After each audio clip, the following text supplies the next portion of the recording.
নমস্কার বন্ধুরা, আজকে আমি বানাবো মটন কষা। মটন কষা আমাদের বাঙালির খুব প্রিয় রেসিপি।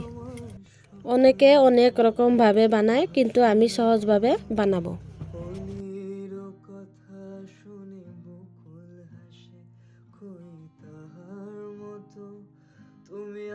মাংস ধুয়ে নেওয়ার পর তার মধ্যে দেব আলু, পেঁয়াজ, রসুন, নুন, হলুদ, কাঁচা লঙ্কা, শুকনা লঙ্কা, জিরা, আদা বাটা, সরষার তেল দিয়ে মেখে নেব।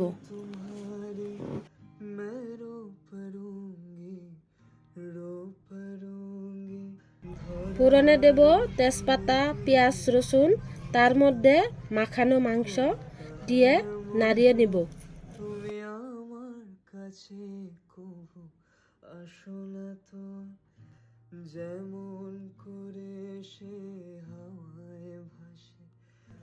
ভালো করে কষানোর পর জল দিয়ে দেব।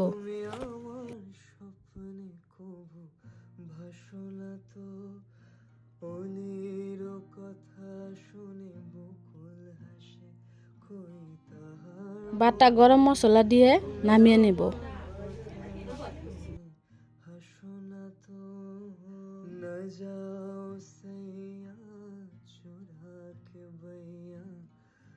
রেসিপিটা ভালো লাগলে লাইক, কমেন্ট, শেয়ার করে দেবে।